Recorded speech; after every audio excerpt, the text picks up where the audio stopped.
ዘውዱ ሾው በመላው አውሮፓ የሚኖሩ ኢትዮጵያውያንና ትውልደ ኢትዮጵያውያን በማህበራዊ ኢኮኖሚያዊና ፖለቲካዊ ጉዳዮች ዙሪያ ያላቸውን ሁለንተናዊ ተሳትፎና እምቅ የህይወት ተመክሮ በጥልቀት የሚዳስስ በይዘቱ ለየት ያለ በአዝናኝ ገጠመኞች የተሞላና በማራኪ ጨዋታዎች የተኳለ ቴሌቪዥን ፕሮግራም ዘውዱ ሾው ቁም ላለው ቁም ነገር ሲሹም ለተዝናኖት በያሉበት ዘውዱ ሾው።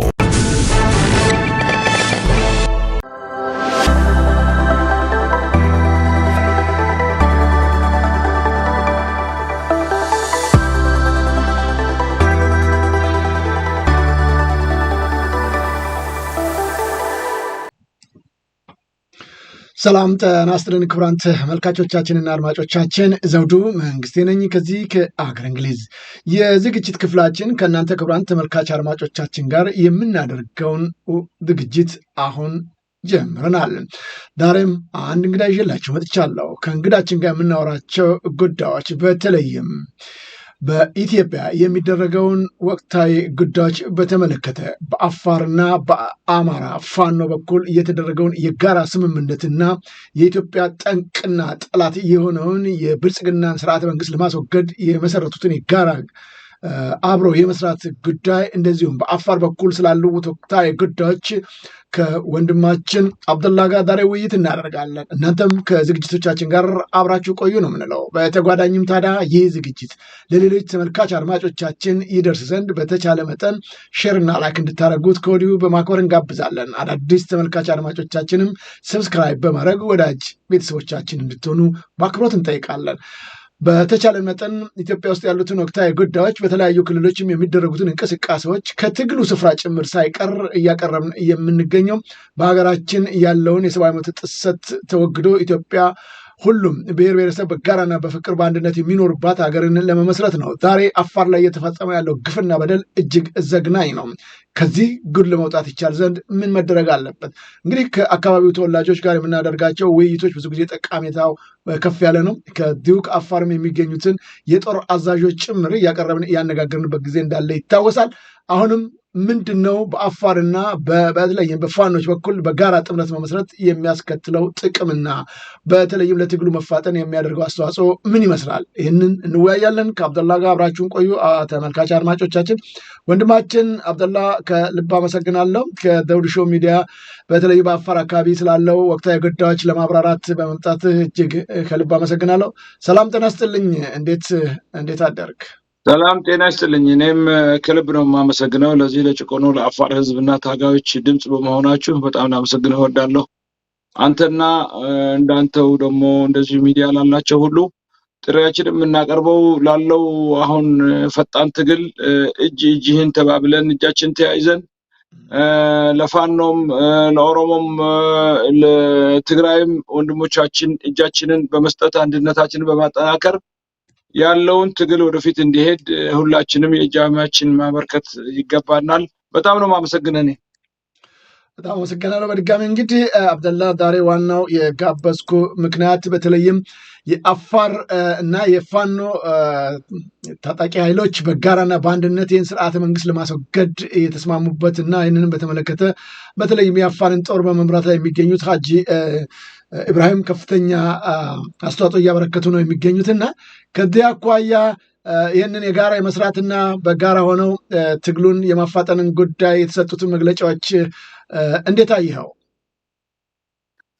አዑዙ ቢላሂ ሚነ ሸይጣን ረጂም ቢስሚላሂ ረህማን ረሂም አሰላሙ አለይኩም ወራህመቱላሂ ወበረካቱ እያልኩኝ ሰላምታዬን ካቀረብኩ በኋላ በጣም አስፈላጊና አሁን ወቅታዊ ጉዳይ ነው ይሄ።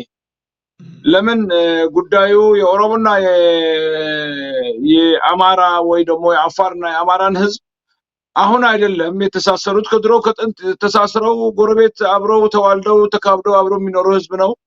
በሁሉም አብዛኛውም የአፋር ህዝብ ከወሎ ይወልዳል፣ ተዋልደዋል፣ ተዛምደዋል፣ ቤተሰብ ናቸው። ዛሬ ደግሞ በመጥፎ ጊዜ ቤተሰብ ከቤተሰቡ አይርቅም። ያለውን ተካፍሎ በሐሳብም በማቴሪያልም በጉልበትም አንድ ላይ ተባብሮ ነው የሚያሳልፈው። ይሄን ጊዜ በሚያስፈልግ ሰዓትና ጊዜ ነው ሐጂ ኢብራሂም ወጥተው ድጋፋቸውን የገለጹት። በጣም አስደስተውናል። እኛንም ሁሉ ጊዜ መሆን የሚገባው እሱ ነው። እና ይሄ መቀጠል አለበት ብዬ ነው እንትን ምለው። ከዛ በማስቀጠል ጉዳዩ በመግለጫ ብቻ የተገደበ ሳይሆን በተግባርም በሜዳ ላይ የተሰራበት ያለ ጉዳይ ነው። ከቀን ወደ ቀን እያደገ ነው ያለው፣ ግን መፍጠን አለበት ባይ ነኝ። ካሁን በፊትም እዚህ አሁን ያለበት ቦታ ላይ መቆየቱ በጣም ነው የሚያሳዝነው።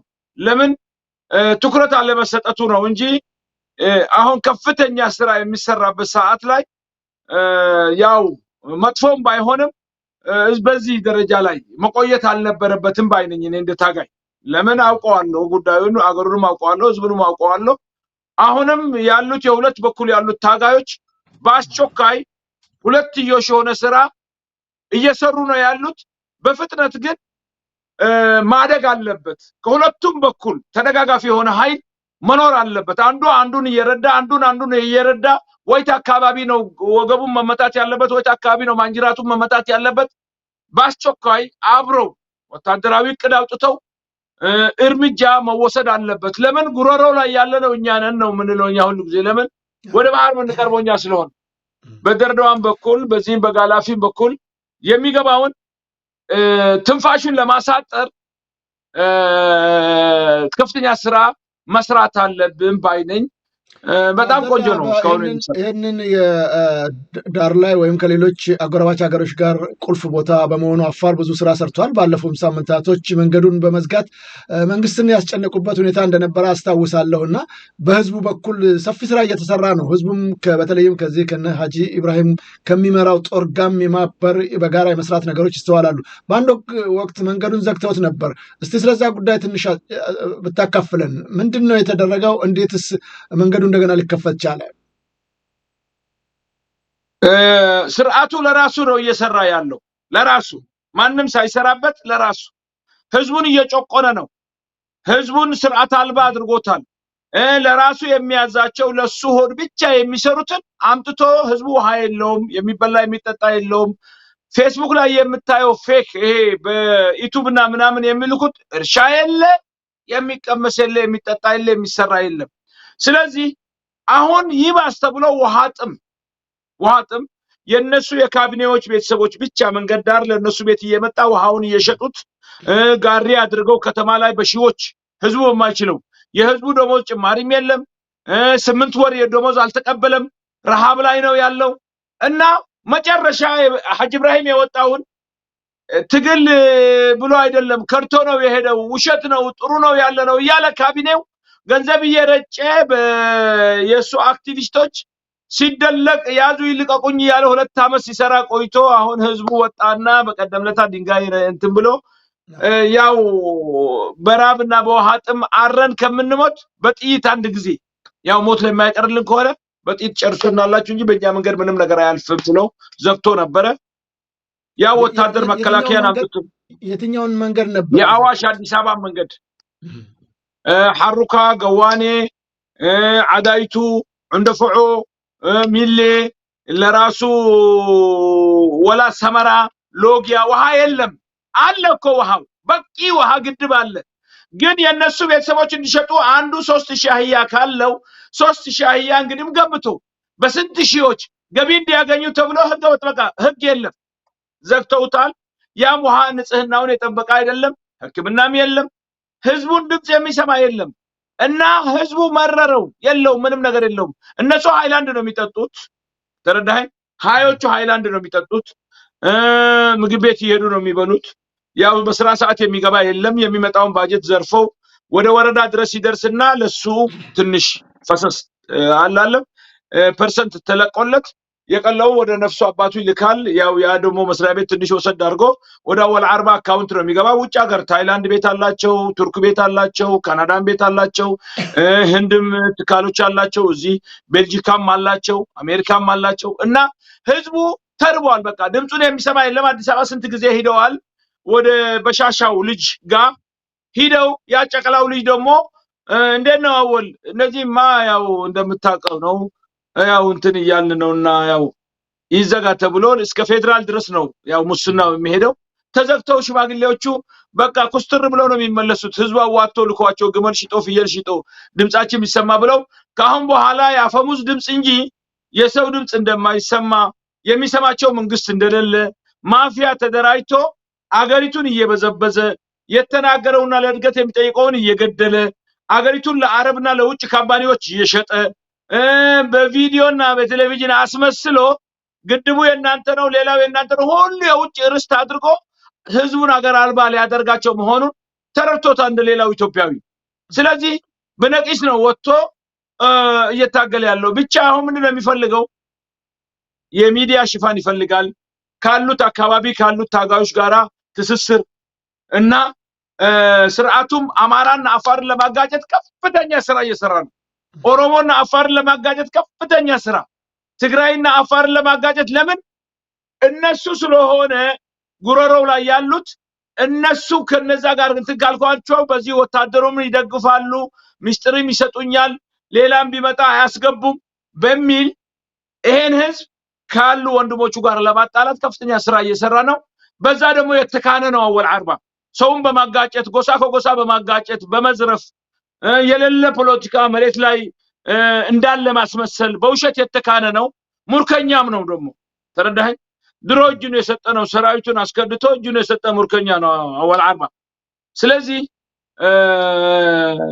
በዚህ በተንኮል ነገሮች የትኛውን ሰራዊት ነው እጅ ያሰጠው ምርኮኛ ያስደረገው? ወይም የደርግ ጊዜ ያው ህዝባዊ ሰራዊት ተብለው ይመሰረቱ ነበር አፋሮች። ራስ ገዝ ተብሎ ደግሞ ተሰጥቷቸው ነበር። በራስ ገዙ ስር ከነበሩት ሰራዊቶች ሞታለቃ ነበር በዛን ሰዓት ማለት እና አንዲት ጥይት ሳይተኩስ እጁን ሰጥቶ እንደገና ኢህአዲግ የሆነ ሰው ነው እሱ። ከኢህአዲግም ትልቅ ኢህአዲግ የሆነ አሁን ደግሞ ኢህአዲግን ክዶ ትልቅ ብልጽግና የሆነ እና የመገለባበጥ ችሎታ አለው ለማለት ፈልጌ ነው። እና እንግዲህ አንተ በተለይም ውሃም የምግብ ችግርም እንዳለ ትገልጻለህ። ግን በቅርቡ አብይ አህመድ ራሱ ወደ አፋር በመሄድ ከፍተኛ የሆነ ልማት እንደተደረገ የግብርናው ክፍለ ኢኮኖሚ እንዳደገ ገልጾ ነበር። እስቲ ምስሉን ለተመልካቾቻችን እናሳይና ይሄ ሁሉ እየተደረገ ዛሬ ረሃብ አለ፣ የሚበላ አይጠለም፣ እርሻም ችግር አለ የምትለውን እስቲ ለተመልካች እናሳይና ማብራሪያ ትሰጥበታለህ። ያየነው እርሻ የሚገርም ነው። ከሁሉም የኢትዮጵያ ክልሎች በተለየ ሁኔታ አዋሽን የሚያክል ሰጥቶ የማይጠግብ አጠጥቶ የማይጠግብ ተረካለ ብሎ የማያስብ አልፈልግህም ስትለው ርቆ መሄድ የማይፈልግና እዛው ራሱን ደብቆ የሚያስቀምጥን የሚያክል ውሃ ያለበት ነው። አዋሽ አፋርን አፕሳይድ ዳውን መገልበጥ መቀየር ይችላል። እና ዛሬ እርሻ አየን፣ የስንዴ እርሻ አየን፣ የሙዝ እርሻ አፋር ውስጥ እንደዛ ሊስፋፋ እንደሚችል አየን። ባለፈው ሐምሌ የተተከለ ሙዝ ነው አሁን በሁለት ወር ሶስት ወር እንደዛ አድርጎ ያየን። ምክንያቱም አዋሽ ከጎኑ ስለሆነ። ከእርሻ ስንወጣ ደግሞ የማይኒንግ ውጤት የሆነውን ማይኒንግ እንደ ግብዓት የሚጠቀመውን ኢንዱስትሪ አየን። ይሄ በሀገር ውስጥ በከፍተኛ ደረጃ የሚፈለግ የኢንዱስትሪ ውጤት ነው። ከሀገር ውጭም ከፍተኛ ገበያ። እንግዲህ አብደላ በምታየው ሁኔታ ነው ይሄንን ያለው። የውሃ ችግር የለበትም ከአዋሽ እንኳን ለራሱ ለአፋር ለሌላም ይተርፋል ይላል። እርሻውንም በተመለከተ ሙዙ ብርቱካኑ ምናምን እያለ እየገለጸ ያለበት እንደምታየውም ይሄ ሁሉ ማሳ እየተሰራ እንዳለ ተገልጿል። እና ይህ ሁሉ ጉዳይ ባለበት ሁኔታ ምናልባት ለግለሰብ ነው ይሄንን የሰጠው ወይስ አወል አርባ ነው እየተጠቀመበት ያለው? ህዝቡ ማግኘት ያልቻለው ለምንድን ነው ታዲያ ከዚህ ችግር ያልወጣው? በጣም ቆንጆ ጥያቄ ነው። እርሻውን ከፍተኛ የእርሻ ድርሻ የወሰደው አሚን የአወል አርባ ልጅ ነው። ወንድሞቹም ያርሳሉ፣ አማቾቹም ያርሳሉ። ያው እሱን እና የእሱ ቤተሰቦች ናቸው እንጂ የውጭ አካል የለበትም። እንደገና ደግሞ አንዳንድ ቦዞኔዎች ሚስጥር እንዳይወጣ ከአዲስ አበባ ያመጡና የብልጽግና ደጋፊዎችን በእነሱ ስም ፕሮፖዛል አውጥተው ከፍተኛ የእርሻ ድርጅት የሚያቋቋሙ መስለው ብድር ይቀበሉና ያንን ብድር 600 ሚሊዮን 700 ሚሊዮን እስከ 1 ቢሊዮን የሚቆጠር ገንዘብ ከወሰዱ በኋላ ፐርሰንት ሰጥተው ለጸጥታው ክፍልና ለሀገር ሽማግሌ ያለዛ ለነሱ 5-6 ሚሊዮን ሰጥተው ገንዘቡን ወደ ውጭ ዘርዝረው ያሸሻሉ። ባንክ የያዛቸው ብዙ መሬቶች አሉ። ይሄ ደግሞ የኔ ውሸት ከሆነ ምስክርም ላመጣልህ እችላለሁ በአካል በሁሉም ነገር። እና ውሸት ነው የሚሰራው ሁሉ ኢትዮጵያ ላይ መካሄድ እንደያዘው ነው። አብይ አህመድ ስንት ጊዜ ነው የተናገረው? ስንት ነገር ነው አደረግን ያለው? ዝናብም አዘነምን እኮ ያለ ሰው ነው ይሄ በመካናይዝም አድርገን ዝናብ ማዝነብ የደረስን ሰዎች ነን ያለ ሰው ነውና እኔ አሁን ውሸታም ነው እውነታም ነው ልላችሁ አልፈልግም ኢትዮጵያ ህዝብ ያውቀዋል በሰባት አመት ስንት አይነት በአንድ ጭንቅላት ስንት ምላስ የተናገረ ሰው ነው እና እኛን በተለየ የሚጎዳን በጣም ይንቀናል እሱም ሳይሆን የኢትዮጵያ አብዛኛውን ፖለቲከኞች ይንቁናል የሚንቁን ደግሞ ለራሳቸው አፍነው እንዳንማር አድርገው እንዳንደርስ አድርገው ብዙ በደል ተፈጽሞብን የዛ ደረጃ ላይ ነው ግን የናቁት ምን ያደርጋል እንደሚባል ነው እኛ አሁን ተከታጋዮች ጋር ነው ስራችን እሱ እርሻ ይረስ ሌላ ይረስ ህዝቡ ያውቀዋል የህዝብ ደገፍ የሌለው ትግል ወደፊት አይሄድም ዛሬ ፋኖ ሚለውኮ ፋኖ ህዝቡ ስለደገፈው ነው ፋኖ ከሰማይ አልወረደም ከምድር አልወጣም ይሄን ሁሉ መሬት እንደዚህ ገስግሶ ሲሄድ በአንድ ሳምንት በማይሞላበት ጊዜ ምንድነው እስቲ አንተ ራስህ ጠይቅ ይሄ ሁሉ ወታደራዊ አቅም ያለው መካናይዝድ ያለው አየር ኃይል ያለው ኮማንዶ ያለው ይሄን ሁሉ ጥሶ ሄደው የህዝብ ልጅ ስለሆነ ህዝቡ እዚህ ጋር ስለደረሱ ስላንገሸገሸው ሌላ ምንም ነገር ሚስጥር የለው አፋርም ክልል እንደዛ ነው ሌላም ኢትዮጵያ ክልል እንዳለው የነሱ ካድሬዎች ጥሩ ይኖራሉ ራሳቸውን ካመማቸው ታይላንድ ሄደው ህንድ ሄደው ይታከማሉ አውሮፓ ሄደው ይታከማሉ እነሱ ደግሞ የሱ ልጅና ቤተሰቦች 15 ቤተሰቦች ዱባይ ለአንድ ቀን $5000 የሚከፈልበት ሆቴል ነው ተዝናንተው የሚመለሱት አወር 40 ቤተሰቦች ይሄን የምናገረው አለን በላይፍ ነው የምናገረው ሁሉም የሚሰማኝ ነው ስለዚህ እነዚህ ዛሬ ቢሊዮኔሮች ናቸው ትራንትናም ደግሞ ደውድ ሐምቦሎ የሱ የጸጥታ ክፍልና እሱ የተጣሉት የኔ ወንድም ይዘዋል የጫውን ክፍል ያንተ ወንድም በልቷል እኛንን አሁን ተረኛ ብለው በዛ ነው የተጣሉት እና ደውድ ሐምቦሎን አካውንቱ ምናምን ከዘጋ በኋላ አንበረከከውና እሺ አስብሎ ለቀቀው የራሱ ወንድም ነው አሁን እዛ ቦታ ያንን ጫው እንዲይዘው የተደረገው አህመድ የሚባለው ማለት ነው አህመድ አርባ እና ሁሉም በእነሱ እጅ ነው ወረዳውም ፋይናንሱም ዝርዝሩን ልክልሃለሁ የተራቡትንም ልክልሃለሁ በኮሬራ አሁን የቢጫ ወባ ገብቷል ህዝቡን እየረገፈ ነው ለአንድ ህክምና ምርመራ ብቻ 600 ነው የሚከፈለው የደሞዝ ጭማሪ የለም እስከ አመት 8 ወር ደሞዝ ያልተቀበሉ አሉ ሰው ራብ ላይ ነው ያለው ህግ የለም ከተናገርክና ፌስቡክ ላይ ከጻፍክ እስር ቤት ነው የምትገባው ተይዘህ እስር ቤት ትገባለህ የሚያወጣ የለም አንድ የፖሊስ አካል እኛ እየዘረፍን ነው ህዝቡን ዘርፈን ለመንግስት ገቢ እያደረግን አይደለም ደላላ ሰፈር ወስደው እየሸጡ ነው ትናንትና አብረው ከተሰውን ብጾታችን ሚስቶችና ልጆች ሚስቶች እነሱን ለማብላት የሚያመጡ የሚሰሩት ሚስቶች የተቀማ ቢጃማ ደላላ ሰፈር እየተሸጠ ነውና አንድ ነገር በር ያለውን 5 አመትና 50 ሺህ ብር ተቀጥቷል እስር ቤት ወላሂ ነው ማለት ፌስቡክ ላይ መጻፍ በከፍተኛ ወንጀል ቢሮ ውስጥ እየሰራ ደግሞ ኮሜንት ካልጻፍ ያወል አርባን ፎቶ ካላደረክ ግባ አፋር የሚል አውጣና ስንት ያወል አርባ ፎቶ እንዳለ ታያለ በግዴታ ነው የሱን ፎቶ ካላደረክ እና በጎሳ የታጠረ ቤተሰባዊ መንግስት የጎሳ መንግስት ያደረገ ሰው ነው ስለዚህ የመውደቁ ደግሞ አቅም በጣም ቀላል ነው ማንንም ከሱ ጋር የሚሞት የለም እርስ በርሳቸው ናቸው መጨረሻ ላይ ወይት እንደሚገቡ እናያለን እስቲ አንድ ምስል ደርሶ ነበር አብደላ ይሄኛውን በየበረሃው የአፋር ሰዎች እስቲ ምንድነው እዚህ በረሃ ውስጥ ያሉት እነዚህ ወንድሞች እነዚህ በቀደም ኮነባ ላይ የትግራይ ኃይሎችን አምጥተው ነበርና የትግራይ ኃይሎች ይሄ ነፃ መሬት ብለው እዛ የጌታቸው ረዳና የተለያዩትን አምጥተው ትናንትና ተዋክተን ነበር ስታዋጉን እነዚህ ሽፍቶች ናቸው ምንድናቸው ኢትዮጵያ ያላፈርሱ ነው እንደዛ ነው ብላችሁ ነው ያዋጋችሁን ከዛ በኋላ ለራሳችሁ ታረቃችሁ አሁን አዲስ አበባ ወስዳችሁ እንደገና ከትግራይ ህዝብ ጋራ ሌላ ከዚህ እየሄዱ እንዲያጠቁና እንዲበጠብጡ ቦታ ያዘጋጃችሁ ነው እኛ ሰላም ፈላጊዎች ነን የበፊት የሞቱብን ልጆቻቸው የሚገባቸውን አላገኙም ሚስቶቻቸው የሚበሉት የላቸው ሀገራችን የተቃጠለው አልተገነባም የጠፋው ሰው አድራሻው አልታወቀም ስዋዓት አልተነገረንም ስለዚህ አንፈልግም አዲስ ውጊያ ነው ያሉት አውጡልን የታጠቀ ኃይል በጠቅላላ ልናይ አንፈልግም ነው ያሏቸው የእናንተ ፍላጎት መቼ ሆነ ያወል አርባ የንጉሱ አወል አርባ የንጉሱ የነገሰ ነገስቱ ልጅ የአብይ አህመድ ልጅ ነው የላከን የእናንተ ቃል መቼ ሄዳል ይሄ መሬት እኮ ላይ አብይ ያልፈጠረን አወል አርባ አልፈጠረን ነው ከአያት ቅድመ አያት የተወራረስን የሞት ያቆዩት መሬት ነው ስለዚህ እኛ ያልነው እንጂ መንግስት ደግሞ ከኛ የወጣኛል ሊያገለግል መስሎን ነበር እንጂ እኛን የሚገዛ መንግስትማ አልመጣም ውጡ አሉ። ልጆቹ እንዳየው መኪናውን በሙሉ 3 መኪና ተፈረካከሳል። 2 ቆስሎ ሆስፒታል ገብተዋል። ከዛ በኋላ ያው ሰራዊቱ አፈግፍጎ ሄደ። ያው በቶክስ ቢጀመር ሌላ ጉዳይ ይፈጠር ነበር። ይሄ የምታዩ ሰራዊቱ ሁሉ ፈርጥጦ ነው ሄደው። አሁን ደግሞ የሀገር ሽማግሌዎችና ካቢኔዎች መከላከያው የአፋር ልጆች ነው ለመደብደብ እዚህ አሁን እየገባ ያለው። አዎ የአፋር ልጆች ለመደብደብ ነው ወደ አወል አርባ እስር ቤት ለመውሰድ እና መንገዱ የተዘጋው አይሄዱም የኛ ሬሳ ረግጣችሁ እንጂ ምንም የሚወጣ የለም ብለው ነው የዘጉት መንገዱን። እና አሁን ለእንደዚህ ያለ ኃይል ባዶ እጃቸውን ነው ያሉት።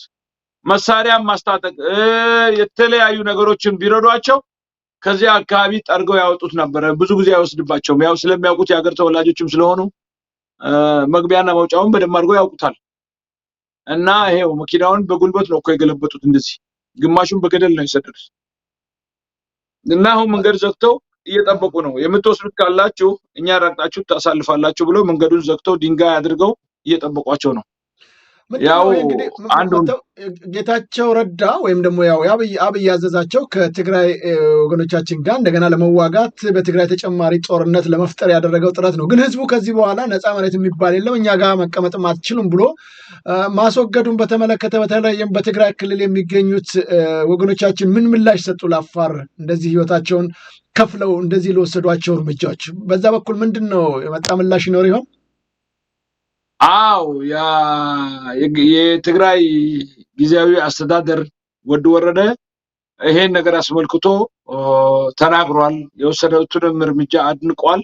ማድነቅና ማመስገን ምንም አያደርግልንም።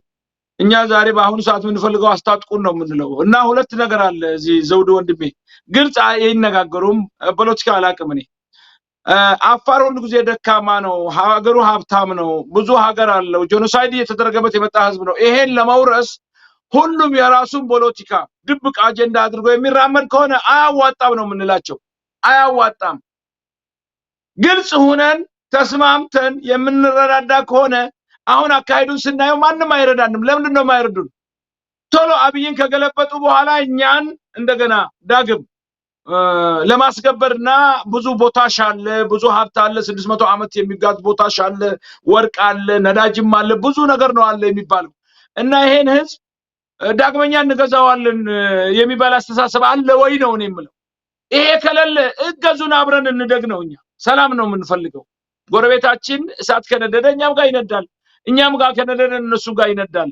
ሌላ ግን የፖለቲካ አሻጥር በ91 የተገኘው ዕድል ዳግም አይገኝም። ዛሬ በተወሰነ ወደ የመንም ወደ ተለያየም ቦታ ዙሮ እንትን የሚል ከሆነ ህዝቡ አማራጭ አያጣም። የማያስፈልግ አማራጭ ውስጥ እንዲገባ አታድርጉት። ሁሉ ጊዜ እንደማስጠንቀቂያ ነው መልከው ነው። እነሱ ግን ጆሮ አይሰጡትም። እኛ ተገደን የምንገባበት ቦታ ሊኖረን ይችላል። አሁን በመናጣው ድጋፍና እንትን ስለማንፈልገው ነው እንጂ እኮ ከኛ ሶማሊያ ቀርቦ አይደለም። ሶማሊያ ውስጥ ታጥቆ የኢትዮጵያ መንግስትና ሞቃዲሾን ኬንያን ሁሉ የሚያርበደብደው ኃይል ከዚሁ ነው የሚሄድለት፣ ከማዕከላዊ ምስራቅ ነው። እኛ እንደዛ አይነት ፖለቲካ አልነበራቸውም አባቶቻችን። የኛም ህዝብ አይፈልገውም። ሁሉም አክብሮ ተከባብሮ ለመሄድ ነው። ግን አሁን የሚደረገው ብዙ ጊዜ ጥሪ ያስተላለፍ ጆሮ ዳባ ነው የሚሉት። ለኢትዮጵያን እንኳን ልዩ ኃይል ሲታጠቅ ባጀቱ ሲለቀቅ አጋር ክልል የነበርነው አጋር ክልል ተብለን ወደ ታች ተደቆሰን ነበር።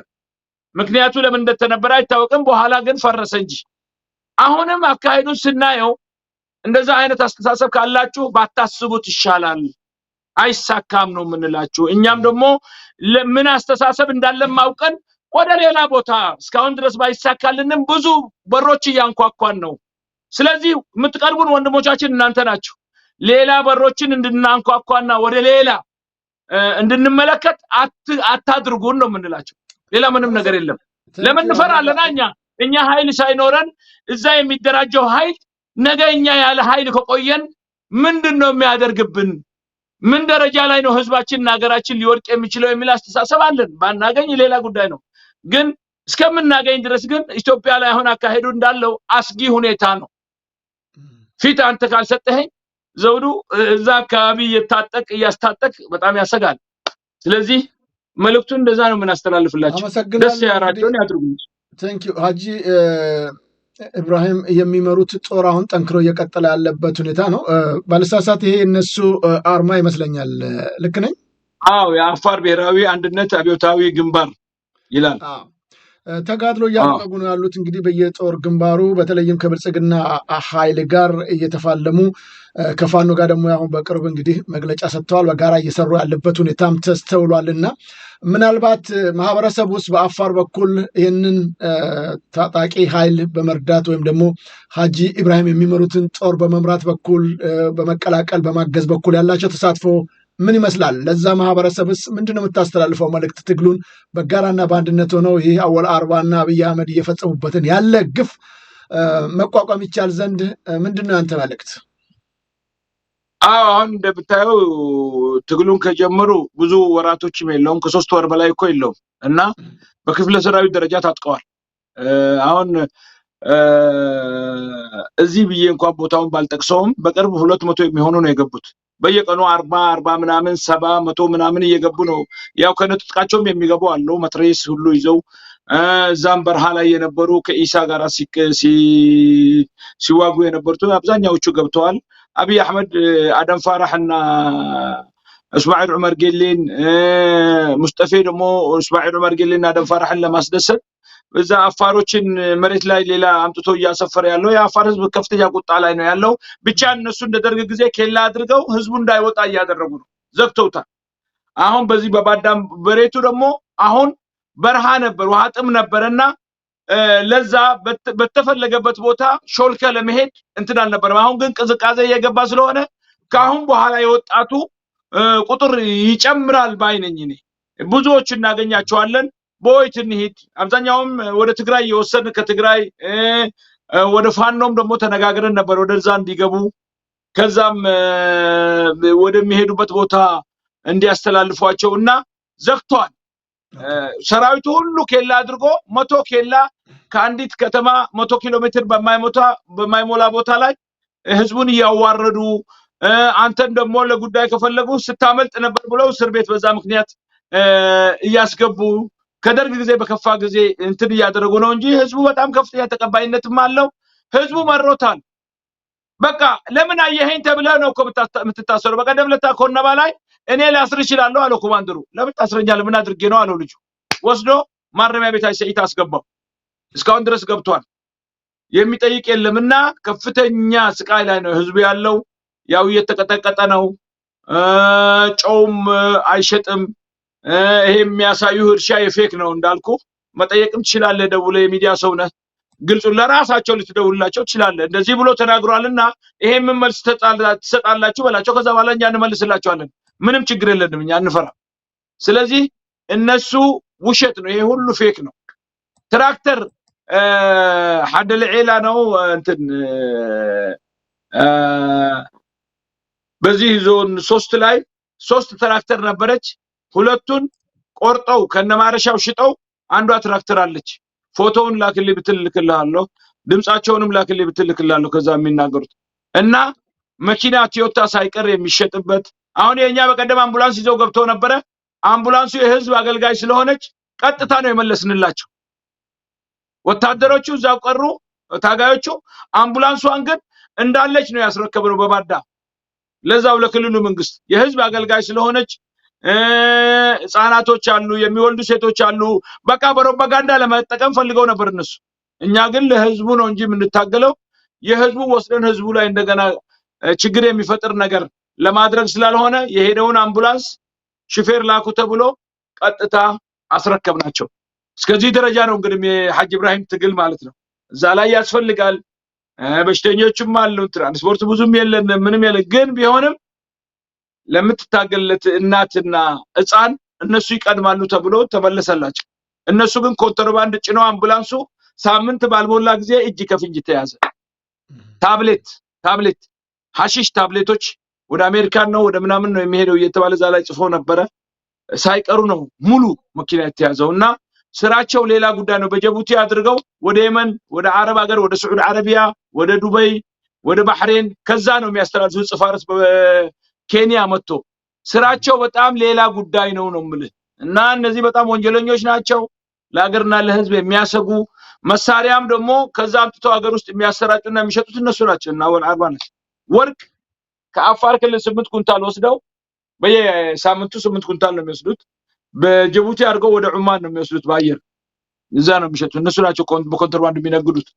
ሁሉ በእነሱ እጅ ነው በቃ። እና የጅቡቲ ስለያዎች መተው ሆቴል ላይ አርፈው ሐሰን ሞደብ የሚባል የጅቡቲ የስለያ ኃላፊ የልጁ መኪና ሳይቀር ሰመራ ላይ ነው ያለው። ስለዚህ ለህዝቡና ለሀገር ሳይሆን የሚሰሩት ለውጭም ነው። እና አፋር ክልል ላይ በጣም አደገኛ ሁኔታ ነው ያለው። መተባበር ያስፈልጋል። ኢብራሂም ዑስማንም ያው ድጋፉን ገልጿል። ለፋኖ ድልም ደግሞ እንኳን ለዚህ አበቃችሁ ብሎ የደስታ መግለጫም ልኳል። እኛም እንኳን በዚህ ደስ አላችሁ ለማለት እንፈልጋለን። ያው እኛም አሁን በእኛ በኩል ስልጠና ላይ ነው የነበሩት። እስካሁን ድረስ አልጀመሩም ነበር። ካሁን በኋላ ግን ይጀምራሉ። ከጀመሩም ደግሞ የኛ ይብሳል ለማለት ፈልጌ ነው። ያው መንገድ ላይ ስለሆኑ ታንክ ዩ ወንድማችን አብደላ ስለሰጠን ሰፊ ማብራሪያዎች ከልብ አመሰግናለሁ። እንደው አንድ ደቂቃ ልስጥህ ለመጨረሻ ይሄንን መልእክት አስተላልፋለሁ የምትለው ካለ በዚህ እንቋጫለን። እግዚአብሔር ይስጥልኝ። በቃ እግዚአብሔር ይስጥልኝ። እኔም አመሰግናለሁ። እንግዲህ ለኢትዮጵያ ፖለቲከኞችም ሚዲያ ሰዎችም ትግሉ አዲስ ስለሆነ ተባበሯቸው፣ በድምጽም ሆኗቸው እና ሀገራዊነት እንዲጠነክር ከሆነ በአፍ ብቻ ሳይሆን በተግባርም አንድ እንደሆን የሚያመለክት ስራዎችን በመሬት ላይ መስራት አለብን። ኢትዮጵያ እንደ ኢትዮጵያ ልትቀጥል ከሆነ ካልሆነ ግን አሁን የምንሄደው አካሄድ እንደ ሶሪያ ነው ወይ እንደ ሶማሊያ አሳልፎ እንዳይሰጠን ከፍተኛ ጥንቃቄ የሚያስፈልግበት ደረጃ ላይ ስለደረስ ሁሉም እቺ ነገር የሚፈልጋት ከሆነ በራሱ አስተሳሰብ ሳይሆን የህዝቡን የርብ ትርታ አይቶ ስርዓቱ ምን አይነት መርዝ እየረጨ እንደሆነ አውቆ ይሄ መርዝ ደሞኛ ክትባት እየሰጠን መርዙ እንዳይሰራጭ በአንድነት እንዴት ይሰራል፣ እነዚህ ታጋዮች መሃል አንድነት እንዴት ሊፈጠር ይችላል ብለን ጠንክሌት የሚያራርቅ ሳይሆን የሚያቀራርብ ስራ መስራት አለብን ብዬ እላለሁ። አመሰግናለሁ። ከልብ አመሰግናለሁ። በድጋሜ እግዚአብሔር ይስጥልኝ። በርቱ። እኛም የሚያስፈልጉትን መረጃዎች እለት በእለት በዛ በኩል ያለውን እየተከታተል ለህዝባችን የምናቀርብ መሆኑን ከወዲሁ ቃል እየገባው የዛሬ ዝግጅታችንን በዚህ ቋጭን። እግዚአብሔር ይስጥልኝ። አመሰግናለሁ። እኔም አመሰግናለሁ። ክቡራን ተመልካች አድማጮቻችን ከአብደላ ጋር ያደረግነው በአፋር ጉዳይ ላይ ይመስላል። አሁንም አፋር ጠንክሮ ትግሉን ወደፊት እየገሰገሰ ያለበት ሁኔታ ነው የሚስተዋለው። በተለይም ከፋኖ ጋር ያደረጉት ቁርኝት ደግሞ እጅግ የሚያበረታታ እንደሆነም ይታወቃልና የሚመለከታችሁ ኢትዮጵያኖች ኢትዮጵያን ማዳን ይገባናል የምትሉ በተለይም የአፋርን ትግል በማገዝ በመርዳት በኩል የበኩላችሁን ጥረት እንድታደርጉ ፋኖችም በዛ በኩል እንግዲህ በጋራ ሆነው በተለይም በዚህ በወሎም ሆነ በሸዋ በኩል ያለው የአማራ ፋኖ ከዚሁ ከአፋር ጋር በቁርኝት ሆኖ መስራቱ ለትግሉ መፋጠን ውጤቱ ከፍተኛ ነውና በዚህ በኩል በቅርብና በአጭር ጊዜያት ውስጥ ውጤት እንደሚመጣ ተስፋ እናደርጋለን። እንበርታ። እንግዲህ ሀገራችን ኢትዮጵያን ለመታደግ ሁላችንም በጋራና በአንድነት መቆም ይገባናል። በሀገርም በውጭ የምንገኝ ኢትዮጵያኖች ስለ ሀገራችንና ስለ ሕዝባችን ይመለከተናል የምንል በሙሉ በጋራ መስራት አለብን ነው የምለው። እንግዲህ በአፋር በኩል ያለው ሁኔታ ምን ይመስላል የሚለውን አብደላ በተለይም በዚህ በትግሉ እንቅስቃሴ ከሀጂ ኢብራሂም ጋር በመሆን በተለያየ ጊዜ መረጃዎችን የሚያቀብለን የክልሉ ተወላጅ ነው። ስርዓቱን ለመጣል ሁሉም በቅንጅት መስራት አለበት እያል እንግዲህ የዛሬን ዝግጅት በዚህ ቋጨን። በሌላ ጊዜ በሌሎች ጉዳዮች እስከምንገናኝ ሰላም ጤና ስጥልኝ እያልኩ የምሰናበታቸው ዝግጅቱን በመብራት በቀጥታ እስካሁን ከእናንተ ጋር አብሬያቸው የነበርኩትን የዘውዱ መንግስት የነበርኩኝ። ሰላም፣ መልካም ጊዜ።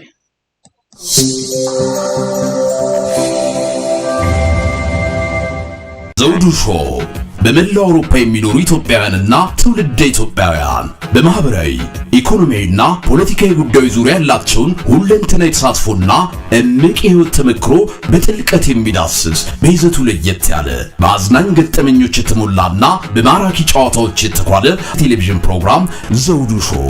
ቁም ላለው ቁም ነገር ሲሹም ለተዝናኖት በያሉበት ዘውዱ ሾው